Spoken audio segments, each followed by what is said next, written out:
लेकिन इतना तो तय है कि यह बहाली फिलहाल के लिए कानूनी दांवपेच में फंसती हुई नजर आ रही है। साथियों, बिहार के तमाम शिक्षक अभ्यर्थियों के लिए एक बड़ी खबर निकलकर सामने आ रही है। बड़ी खबर यह निकलकर सामने आ रही है कि शिक्षा विभाग के जो अपर मुख्य सचिव साहब हैं, आदरणीय के पाठक साहब, वो अभी बिहार में नहीं है। बहरहाल आप समझ रहे होंगे कि आखिर के पाठक साहब जो शिक्षा के क्षेत्र में एक से बढ़कर एक काम करने का उन्होंने काम किया है, आखिर वे बिहार छोड़कर गए कहां? तो वे जान गए होंगे कि आप कहां गए हैं। तो आदरणीय के पाठक साहब जो है कि अभी बिहार से बाहर दिल्ली में है। अर्थात दिल्ली क्यों गए हैं, यह बड़ा सवाल, और साथ ही साथ उसको लेकर के आप सभी अब जान चुके होंगे कि बिहार से बाहर के पाठक साहब जो है सुप्रीम कोर्ट गए और सुप्रीम कोर्ट में एसएलपी उन्होंने दायर किया है। जो बड़ी खबर निकलकर सामने आ रही है और उसका जो परिणाम निकलकर सामने प्रतीत हो रहा है, तो उससे यह साफ अंदेशा लगाया जा सकता है कि बिहार में शिक्षक बहाली की प्रक्रिया जो है वह अधर में लटक सकती है और कानूनी दांवपेच में वो अभी फिलहाल के लिए फंस सकती है। मेरे साथियों, आपको मैं इस वीडियो के माध्यम से उन तमाम चीजों को बारीकी से बताने का काम करूंगा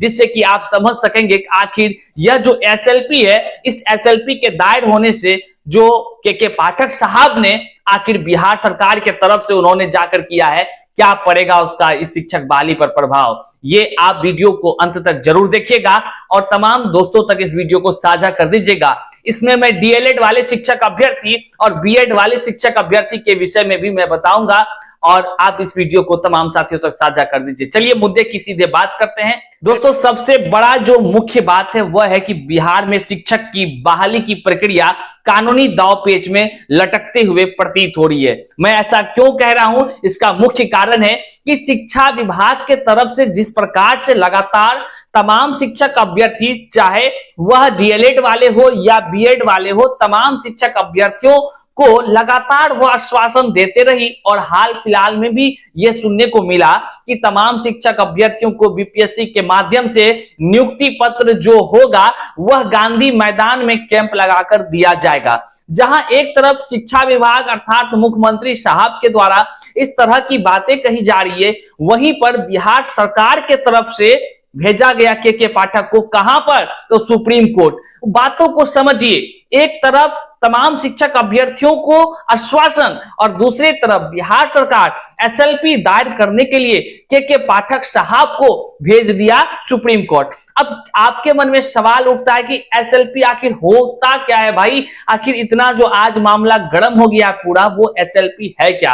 तो मैं आपको साथियों स्क्रीन पर आपकी एसएलपी जो होता है वह एक सरकार के तरफ से जब कोई जजमेंट आता है, उस जजमेंट से यदि कुछ प्रभावित होता है या ऐसा लगता है सर किसी भी राज्य सरकार को कि इससे अव्यवस्था हो सकता है या इसको एक बार फिर से जो है कि समझना चाहिए कि आखिर क्या है, तो अंतिम रूप से फैसला, निष्कर्ष, आखिर कानूनी निष्कर्ष क्या है, इसकी मांग करने के लिए सुप्रीम कोर्ट में एसएलपी दायर की जाती है। बहुत सारे शिक्षक अभ्यर्थी जो कहते होंगे, सोचते होंगे कि एसएलपी सीधे हाई कोर्ट न सीधे सुप्रीम कोर्ट पहुंच गए, ये कौन सा न्याय है? तो मेरे प्यारे साथियों, सुप्रीम कोर्ट में एसएलपी दायर किया जा सकता है, इसका ये प्रावधान है। इसलिए क्योंकि बिना पढ़े लिखे लोग तो है नहीं जो आप कुछ भी बोलिएगा और ऐसा हो जाएगा, सभी ज्ञाता है और आदरणीय के पाठक साहब स्वयं वहां पहुंचे हैं, तो आप समझ सकते हैं कि कितनी बड़ी ये बात होगी। तो एसएलपी के माध्यम से बिहार सरकार यह निष्कर्ष लेने के लिए सुप्रीम कोर्ट में याचिका दायर किया है ताकि वह अपने जिम्मे कुछ रखना नहीं चाहती है, वे सारा चीज जो है कि सुप्रीम कोर्ट के हवाले से तमाम शिक्षक अभ्यर्थियों को बताना चाहती है। हालांकि एक तरफ जहां बीपीएससी लगातार उनके रिजल्ट आने के डेट जो है फैल होता हुआ हमेशा दिख रहा है, समय दर समय आगे बढ़ता जा रहा है, तमाम शिक्षक अभ्यर्थियों में एक कोलाहल का विषय बन गया है, वहीं पर जो है कि इस तरह की बातें निकलकर सामने आना कि 25 तारीख को के पाठक साहब के द्वारा एसएलपी दायर किया गया है और वह भी 25 से आज तारीख हो गया आपको 28 तारीख। सोचिए कि 3 दिन लग गया एक एसएलपी की जानकारी प्राप्त करने में तमाम शिक्षक अभ्यर्थियों को। तमाम मीडिया में आज निकलकर सामने आया है ये बात, तो कहीं ना कहीं एक अंदर से सोची समझी प्लानिंग है और तमाम शिक्षक अभ्यर्थियों को बड़ा झटका यहां लगने का आशंका प्रतीत हो रहा है। यह आशंका इसलिए कि कानूनी दांव पेच में जब तक अब एसएलपी का निर्णय नहीं आता है तब तक बिहार में शिक्षक बहाली जो है एकदम विरामावस्था में रहेगी। यह 100% सत्य है। इस बातों का अवलोकन आप भी कर सकते हैं। आपको क्या लगता है कि जो एसएलपी है, एसएलपी मान लीजिए याचिका दायर हुआ है, इसमें यह क्लियर करने के लिए दायर हुआ कि आखिर बिहार वाले शिक्षक अभ्यर्थी के साथ जो है कि नियोजन प्रक्रिया में क्या किया जाए। यहाँ डीएलएड और बीएड दोनों है, तो दोनों के साथ जो जजमेंट निकलकर सामने आया था, वो चाहे राजस्थान वाला मैटर के माध्यम से जो निकल कर आया था, आपको पता ही होगा, आखिर उसमें बिहार को के लिए क्या प्रावधान है। तो सरकार यहां पर अब तक तो सोच नहीं सकी है, क्योंकि कान में तेल लगा सोना है और खाली जो जुमलेबाजी करना है, ऐसा काम है। तो अब नींद टूटा है जब बीपीएससी रिजल्ट जारी करने का प्लान तैयार कर चुका है। तब इन्होंने के तरफ से, शिक्षा विभाग के तरफ से, बिहार सरकार के तरफ से एसएलपी जाकर दायर कर दिया गया है। मतलब अब एसएलपी का दायर करना, क्या ये एसएलपी पहले नहीं दायर किया जा सकता था? लेकिन आप इस बात को समझिए, बड़े ही चालाकी से ये राजनीति का शिकार शिक्षक बहाली की प्रक्रिया होने जा रही है। ऐसा मैं इसलिए कह रहा हूं साथियों, क्योंकि आज तक 2019 से केवल और केवल डेट पर डेट तमाम शिक्षक अभ्यर्थियों को मिला है। इस बात से आप भी सहमत होंगे।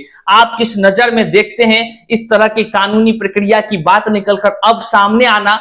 आप कमेंट बॉक्स में हमें कमेंट अवश्य करें। मैं किसी डीएलएड वाले का कभी ना तो विरोध किया हूं, ना ही मैं उनके लिए कुछ कहता हूं, क्योंकि किसी भी भाई को जॉब यदि होगा, वह हम सभी बिहार के तमाम शिक्षक अभ्यर्थियों के संघर्ष का ही परिणाम होगा कि उनको जॉब होगा। हम ये भी चाहते हैं कि हमारे तमाम शिक्षक अभ्यर्थियों को जॉब हो, किंतु भेदभाव ना तो हमने कभी किया, ना करूंगा। लेकिन जब सत्ता के शीर्ष पर बैठकर इठलाने वाले सत्ताधिकारियों के तरफ से इस प्रकार की रूपरेखा तैयार की जाती है जिसमें कि किसी का भला नहीं होता है और केवल सिर्फ चक्रव्यूह में फंसकर तमाम शिक्षक अभ्यर्थी लटके रहते हैं, तो यह एक निंदनीय विषय हो जाता है।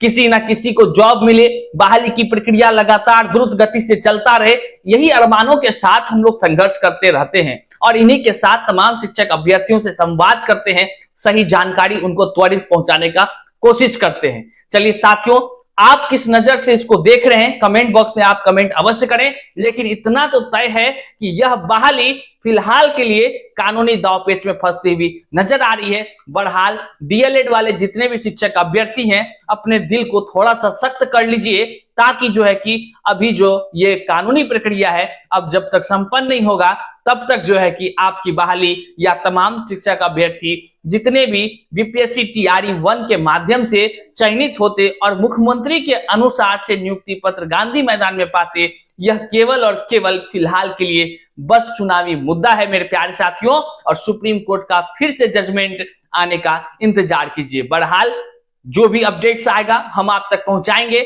और हमारे चैनल पर नए हैं तो एक बार सब्सक्राइब कर लीजिएगा और फिर अपने तमाम साथियों तक साझा कीजिएगा। तब तक के लिए जय हिंद साथियों।